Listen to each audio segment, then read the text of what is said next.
Welcome to this Step 3 review on post-cardiac arrest care, brought to you by Roadmap to Residency.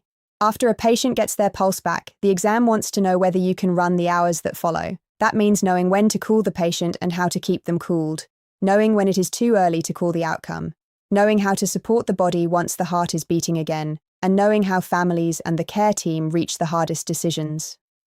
Our goal today is not to reteach critical care from the ground up. It is to show you how these stems are written and how to attack them quickly. Keep your question bank and a trusted critical care review resource open alongside this video because these patterns stick best when you drill them in practice questions. Let us get started. Here is the plan for the next several minutes. We will walk through 4 high-yield areas. First, targeted temperature management, which is how we control body temperature after the heart restarts. Second, neurologic prognostication, which is how and when we judge the chance of brain recovery. Third, post-resuscitation care, which is the bundle of support the body needs once circulation returns. And fourth, the considerations that surround withdrawal of life-sustaining treatment. For each one, we will look at how the question writers build a stem and the fastest path to the right answer. This video is about exam technique. For the deep content, lean on your question bank and a trusted critical care review resource. Our first strategy is to read the last line and the timeline before anything else. In post-arrest questions, the writers bury the real question under a long story about the code: who did chest compressions, how many shocks were delivered, what rhythm was found. Skip to the final sentence first so you know whether they want the next step, the temperature target, or a statement about prognosis. Then go back and hunt for the single most important number in these stems, which is time. How long was the patient pulseless? How many hours since circulation returned? And were they cooled and sedated? The same exact patient gives a different answer at 6 hours than at 3 days. Anchor on the clock and the stem stops being overwhelming. Our second strategy frames the whole topic. After the heart restarts in a patient who is still comatose, 2 instincts will carry you through most questions. The first instinct is to protect the brain while supporting the entire body. That means controlling temperature, holding a reasonable blood pressure, keeping oxygen and carbon dioxide in a normal range, and searching hard for the cause that triggered the arrest, such as a heart attack. Distrust any answer that obsesses over a single organ while the patient remains unstable. The second instinct is patience. It is far too easy to declare a poor neurologic outcome in the first hours, but sedation, paralysis, and cooling all cloud the exam. When the patient is still under those effects or only hours out, the right answer is to keep supporting and wait. Hold these 2 instincts, protect everything, and do not rush the prediction, and the questions become much easier. Let us ground the temperature piece, because it anchors many of these questions. The candidate to remember is the adult who remains comatose after circulation returns, meaning they are not following commands.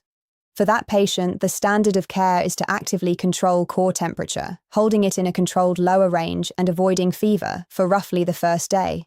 On the exam, the trigger is simply recognizing that a comatose survivor qualifies.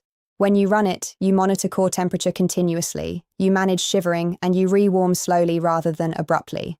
The single highest yield concept here is that fever after arrest is damaging to the brain, so preventing fever is a core part of the plan and not a detail. The distractors to reject are the ones that leave a comatose survivor at normal temperature with no plan, that ignore a developing fever, or that withhold temperature control from a patient who clearly qualifies. Match temperature management to the comatose survivor, and you will land these. Here is our first practice question.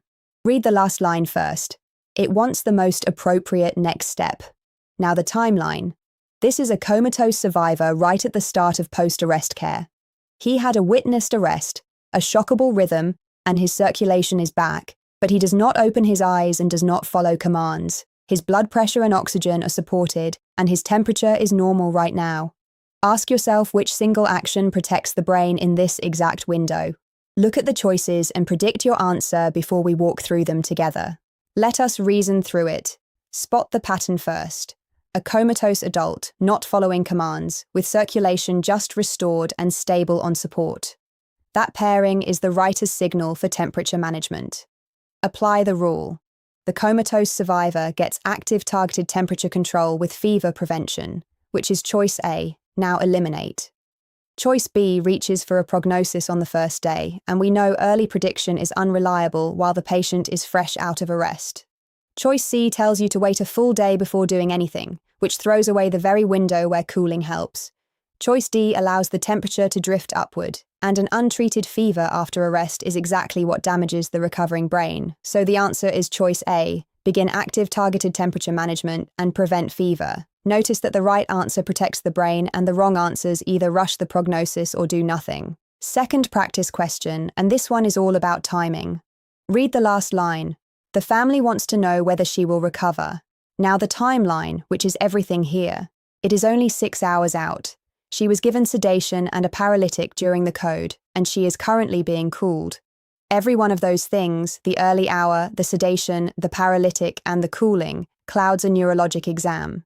The STEM is daring you to make a prediction under exactly the conditions where prediction is unreliable. Look at the choices and decide what a careful physician says to this family before we go through them. Here is the clean way to think about it. Spot the confounders first. We have a very early hour, sedation, a paralytic agent, and active cooling. Each of those alone makes a neurologic exam unreliable, and here they are all present at once. That tells you a trustworthy prognosis simply cannot be formed yet. Why waiting is correct. Choice B keeps her fully supported and defers the prognosis until those confounders wash out, which is the careful and accurate path. Now eliminate the rest. Choice A delivers a grim verdict at 6 hours, which is far too soon. Choice C leans on reflexes that were checked while she was sedated and cooled, so those findings cannot be trusted. Choice D uses an unwitnessed arrest as if it settled the brain outcome, and it does not by itself. The answer is choice B, continue support and wait. The exam consistently rewards patience over a premature prediction. Let us widen out to the full post-resuscitation bundle because questions love to test the bigger picture. Once you have circulation back, the order of operations is to stabilize the basics, then find the cause. Secure the airway and breathing. Hold a reasonable blood pressure with fluids and medication when needed, and keep oxygen and carbon dioxide in a normal range rather than at an extreme. Then go looking for what caused the arrest.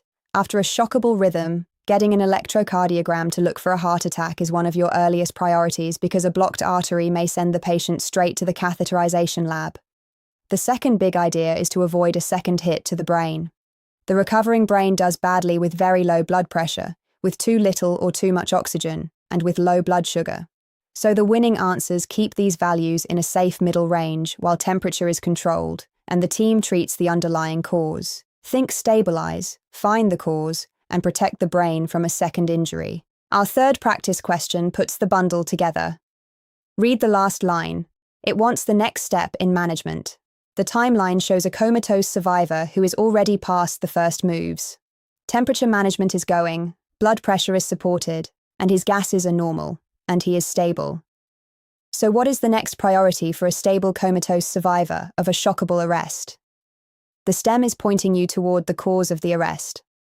Look at the choices and predict your answer before we walk through them. Here is how a careful clinician reasons through it. The missing step is the key. He is a stable comatose survivor of a shockable arrest, and the early supportive moves, temperature control, blood pressure support, and normal gases are already done. The one thing left unaddressed is why he arrested in the first place. After a shockable rhythm, that means an electrocardiogram looking for a heart attack, with a catheterization lab ready if an artery is blocked. That is choice A. Now the key distinctions on the wrong answers. Choice B withdraws support immediately, but a comatose state in the first hours does not determine the outcome, so it is premature. Choice C stops temperature management in a patient who qualifies for it, throwing away brain protection. Choice D deliberately drops the blood pressure far below normal, which starves the recovering brain and causes a second injury. Every distractor harms him. The answer is choice A, find and treat the cause of the arrest. Here is the pearl that ties the hardest questions together, the difference between waiting and withdrawing. The default, whenever a STEM is early or the patient is still sedated, paralyzed, or being cooled, is to keep supporting and to wait. Under those conditions, nearly any answer that declares a poor outcome is the trap, because a trustworthy assessment is only possible after those confounders clear, usually well beyond the first day. Now contrast that with how withdrawal of life-sustaining treatment is actually reached. It is never one person deciding alone and never a rushed clock. It is a shared decision made with the family and the care team, guided by the patient's own previously stated wishes and any advance directive. So on the exam, favor the answers that call a family meeting, that honor the patient's values, and that involve a surrogate decision maker. Reject the answers where a single clinician pulls support early or unilaterally. Wait when it is too soon, and when the time does come, decide together. That brings us to the end. Let us lock in the core ideas one more time. After circulation returns in a comatose patient, control the temperature and prevent fever. Support the whole body, keep oxygen, carbon dioxide, blood pressure, and blood sugar out of the extremes, and find and treat the cause of the arrest.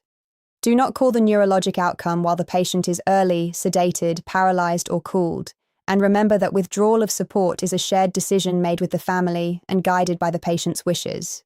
Drill these patterns in your question bank and a trusted critical care review resource until they are automatic. For more board review and for one-on-one help from our expert tutors and residency advisors, visit roadmaptoresidency.com. If this video helped you, please like and subscribe so others can find it too. Good luck on your exam, and we will see you in the next one.